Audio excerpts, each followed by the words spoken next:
Bonjour les élèves de la première année sciences maths et première année sciences X. Dans cette séance, on va traiter la troisième leçon dans la première partie de physique qui concerne la mécanique. Dans cette leçon, on va traiter travail mécanique et énergie cinétique. Introduction. Lors d'un accident de la route, les dégâts constatés sont liés à l'énergie cinétique des véhicules. Ils sont d'autant plus importants que la vitesse et la masse sont plus grandes. Activité 1, notion d'énergie cinétique. Dans cette activité, voilà, on va prendre une patte et on va lâcher une boule de masse petite m à des hauteurs différentes. Comme vous voyez, pour la même masse, pour une hauteur de 0,5 mètres, la déformation est moins importante. Donc, plus que la hauteur augmente, comme vous voyez, la vitesse augmente et la déformation de la patte, elle augmente. De même, dans la deuxième expérience, je prends la hauteur est fixe, mais cette fois-ci, je change la masse de la boule. Comme vous voyez, plus que la masse augmente, plus que la déformation augmente. C'est-à-dire qu'on a une énergie que va posséder la boule qui dépend de la hauteur h, de l'altitude h et de la masse petite m. Voilà, on lâche la même boule de trois différentes hauteurs pour heurter à chaque fois un nouvel morceau de pâte à modeler. On lâche de la même hauteur trois boules de masse différentes pour heurter à chaque fois un nouvel morceau de pâte à modeler. Les résultats obtenus sont schématisés ci-contre. Exploitation, comparer la hauteur de la boule et le degré de déformation du morceau de pâte à modeler. Donc on constate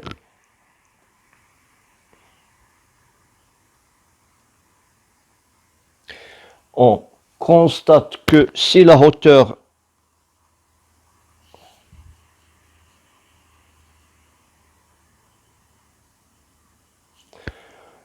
augmente,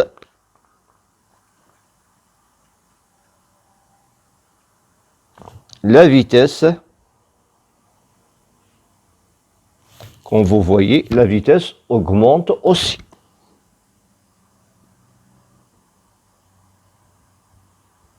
Par conséquent,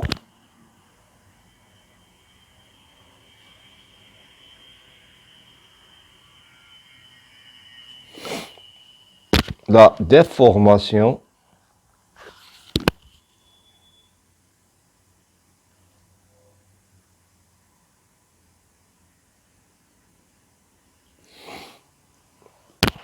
du morceau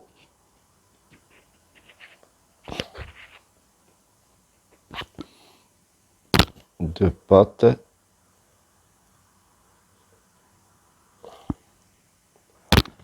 à modeler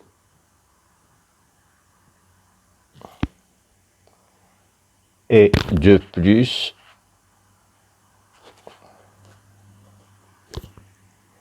en plus importante.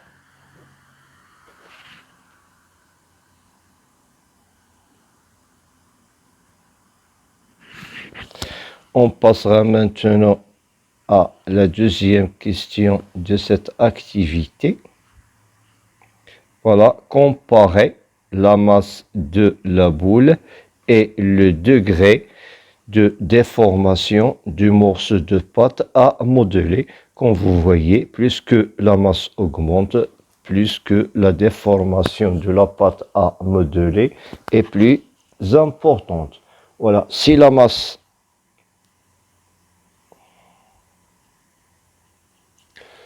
de la boule augmente.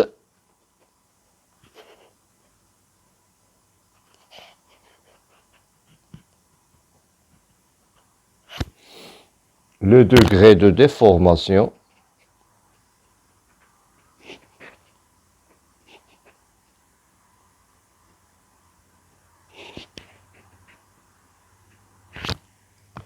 du morceau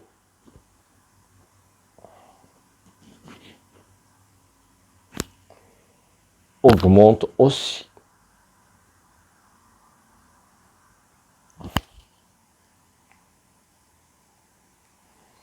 On passera maintenant à la question 2.3. Au cours de la chute de la boule, son poids effectue un travail qui lui permet d'acquérir une énergie, ce qui conduit à la déformation de la pâte à modeler. De quoi dépend alors l'énergie acquise de la boule?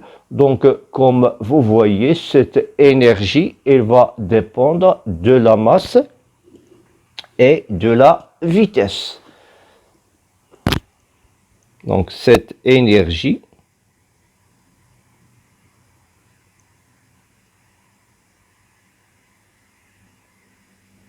dépend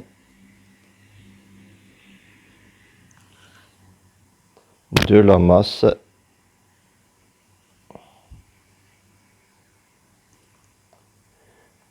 et de la vitesse de la boule.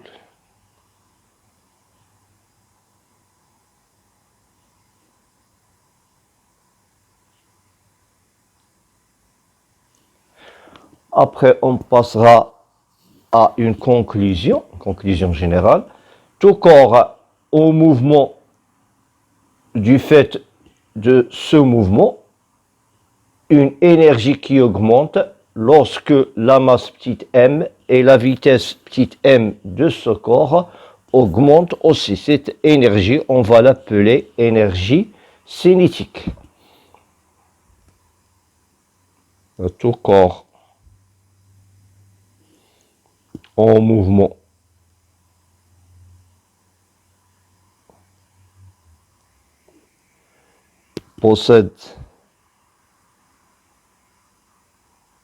possédant du fait de ce mouvement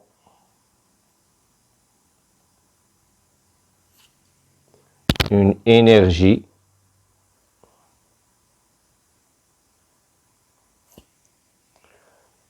qui augmente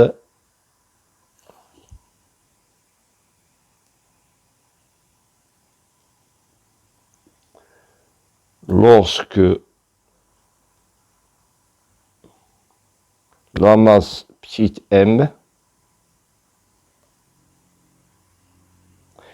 et la vitesse petite v de l'objet augmente.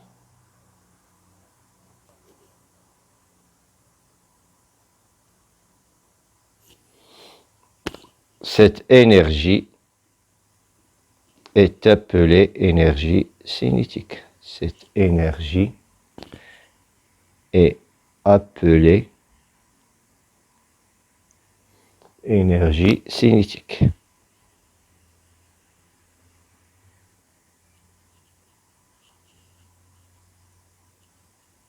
Donc l'énergie cinétique, elle dépend de la masse du corps et de sa vitesse. On passera maintenant à l'activité 2, expression de l'énergie cinétique d'un corps, expression de l'énergie cinétique d'un corps au mouvement rectiligne.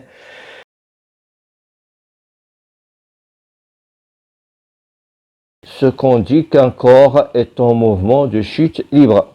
Un corps est en mouvement de chute libre s'il est soumis seulement à son poids au cours du mouvement. Dans le cas où le mouvement se fait sans vitesse initiale, ou avec une vitesse verticale, la trajectoire est rectiligne verticale.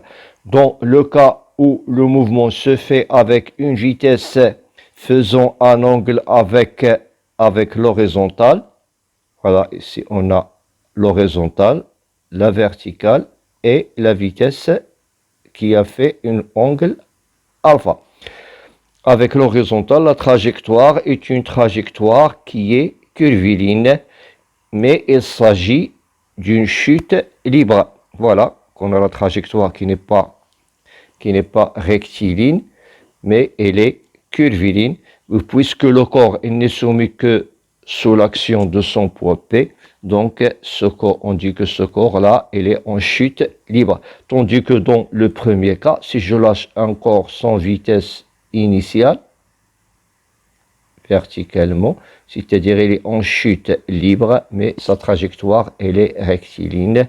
De même, si je le lance avec une vitesse initiale qui est verticale, on aura un mouvement de chute libre qui a une trajectoire qui est rectiligne. On passera maintenant à activité 2. On lâche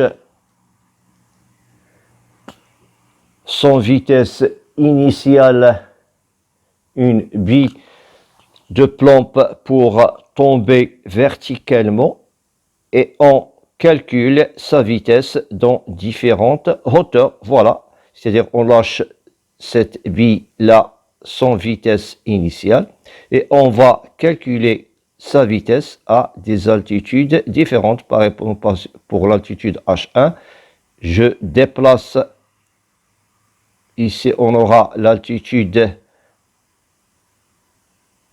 H' et ainsi de suite. Et donc on va calculer la vitesse à chaque altitude. Voilà donc pour une hauteur de 0,1, je trouve que c'est égal à 1,96. Pour 0,2, 3,92. Pour 0,4, 7,84. Pour 0,6, 11,77. Pour 0,8, 15,68. Pour 1, 19,54. Pour 1,1, 19,89. Et pour 1,2, 23,52. C'est-à-dire, c'est ça les valeurs des vitesses au carré. Puis, troisième question, exploitation. Dans cette exploitation, voilà pour la première question, compléter le tableau ci-dessus. Voilà, on a complété le tableau. Puis, déterminer graphiquement la valeur du coefficient directeur K de la courbe obtenue comparée là avec G est égal à 9,8 newtons par kilogramme. On déduisait l'expression de V carré en fonction de G et H. C'est-à-dire on va faire le traçage de V carré en fonction de H. C'est-à-dire pour le H, je prends 1 cm pour 0,1. Donc ici, on a la représentation de H en mètres. Voilà, 0,1, 0,2, 0,3, 0,4, 0,5, 0,6, 0,7. Et je prends ici les valeurs de, pour l'axe des ordonnées, je représente le V carré. Un V carré en mètres carrés par seconde carré. Donc je prends 4, 8, 12, 16 et 20. Donc pour la valeur de 0, on aura 0. Donc pour 0,1, on a 1. Pour 0,1, on a 1,60. Ici, on aura 2. Alors la valeur de 1. 1,73. Puis pour 0,2, on aura ici le 4. Voilà, donc je trouve une droite qui est linéaire. Je donne seulement l'allure qui passe par l'origine. Voilà, c'est ça la forme de la droite. La représentation pour la question 3.2, la représentation de V carré en fonction de H est une droite linéaire qui passe par l'origine,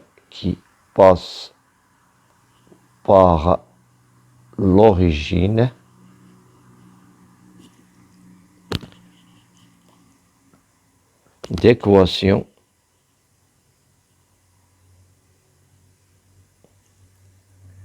V carré est égal à KH. Avec K, elle représente le coefficient directeur. Avec K,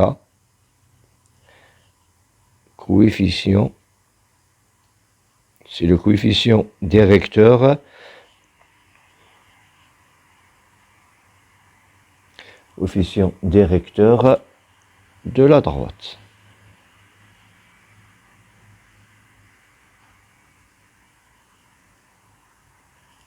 Donc, K sera égal à delta V carré, c'est-à-dire je prends 2 points. Voilà, delta V carré, ici on aura delta V carré sur delta H. Donc moi je prends 2 points de la courbe, c'est-à-dire je prends 3,92 moins 1,96 sur 0,2 moins 0,1. En faisant cette application numérique, je trouve que la valeur est égale à 19,6. Pour l'unité, elle sera en mètres carrés par seconde au carré. Or, cette valeur est à peu près égale à 2 fois 9,8, c'est-à-dire est égal à 2 fois G. Donc, cela implique V carré. Je représente le coefficient directeur par son expression, c'est 2G, 2GH. Et voilà, c'est ça l'expression qu'on trouve pour V carré d'après cette étude. 3.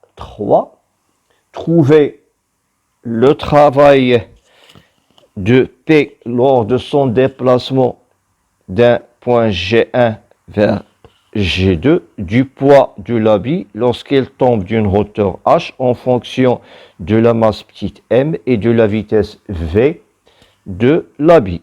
Donc on sait que W, le travail de P, lorsque son point d'application se déplace de G1 vers G2, est égal à plus ou moins G1.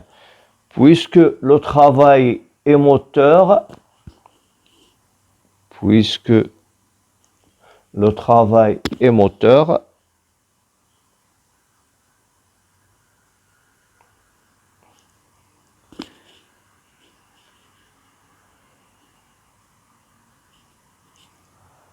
le poids favorise le travail moteur parce que le poids favorise le mouvement de l'habit.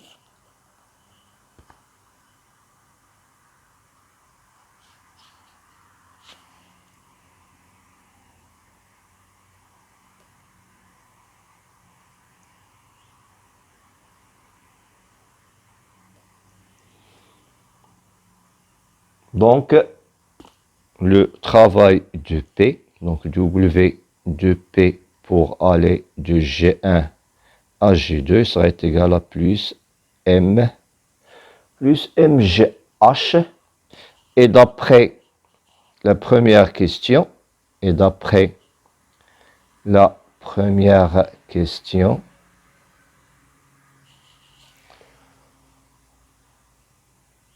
on aura, après la première question, où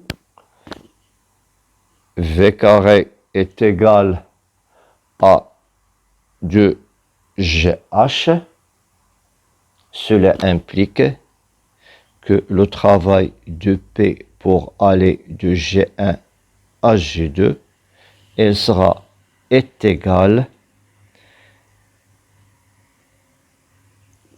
à 1 sur 2, est égal à 1 sur 2 MV au carré. On passera maintenant à 3, 4. Lors de la chute de la bille, le travail du poids effectué durant ce mouvement a fourni une énergie appelée énergie cinétique qui dépend seulement de la masse et de la vitesse. Proposer une définition de cette énergie et donner son unité dans SI. Donc l'énergie cinétique, elle est symbolisée par l'expression EC est égal à 1 sur 2 MV au carré. L'énergie cinétique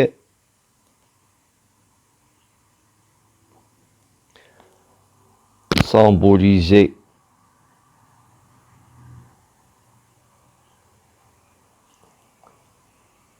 par EC, par son expression EC, par son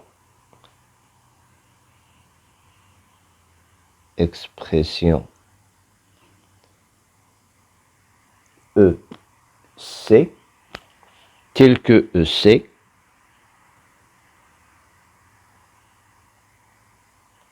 est égal à 1 sur 2 MV au carré. Son unité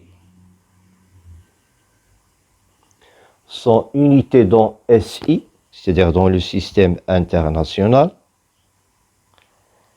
est le joule.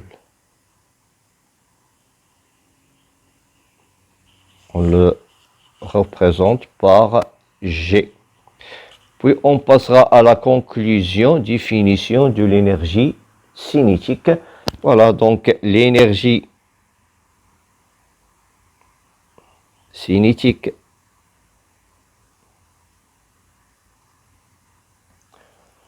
EC d'un point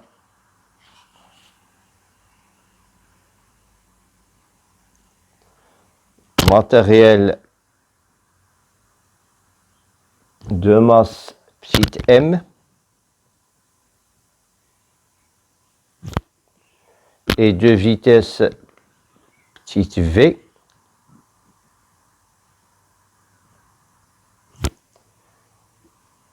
est une grandeur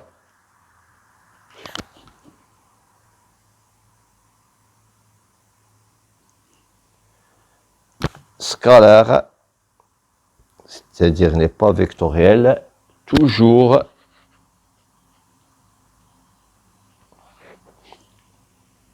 positive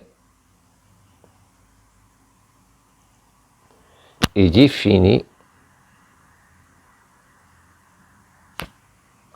par EC est égal à 1 sur 2 MV au carré. L'unité de l'énergie cinétique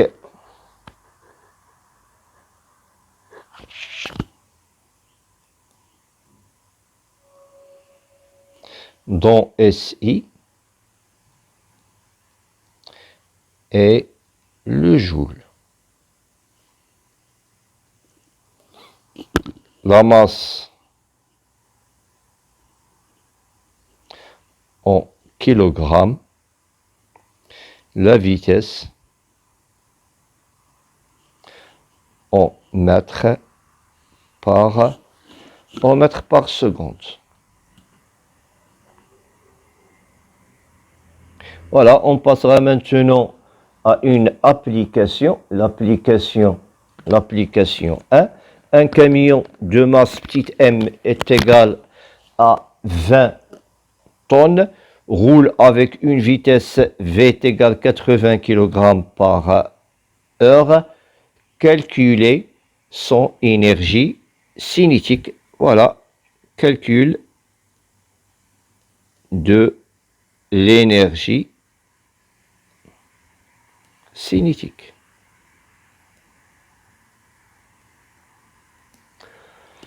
On sait que, d'après la définition, on sait que EC est égal à 1 sur 2 mv au carré. Application numérique, EC sera égal à 1 sur 2. Or, la masse est égale à 20 tonnes, c'est-à-dire est égale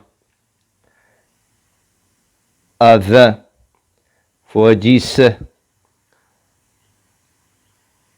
à la puissance 3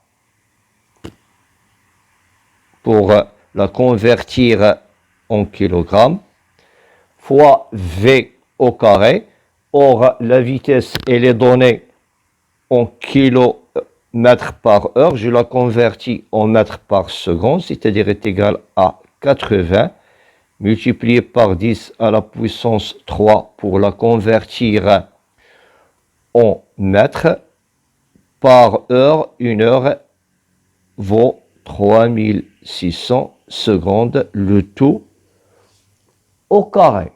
Si je fais cette application numérique, on trouve que EC est égal à 4,94 fois 10 à la puissance 4 joules. On passera maintenant à la deuxième question. Quelle serait la vitesse d'une voiture de masse M est égale à 840 kg possédant la même énergie? Donc la vitesse petite v. On sait que EC est égal à 1 sur 2 m'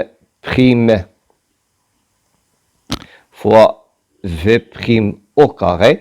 Donc, on a la même énergie cinétique, c'est-à-dire l'inconnu qu'on cherche, c'est la vitesse v', que je l'appelle la vitesse v'.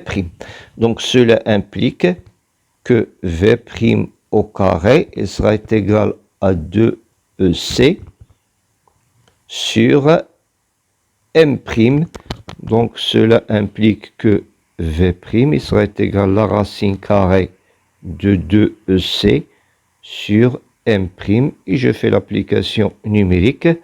V' sera égal à la racine de 2 fois 4,94 10 à la puissance 4 sur la masse m' qui est égale à 840. Donc, en faisant cette application numérique, je trouve que la valeur de V' est égale à 10,8 mètres par seconde. Donc, cela implique que V' est égal à 10,8 mètres par seconde. Donc, on arrêtera cette première partie de cette leçon ici.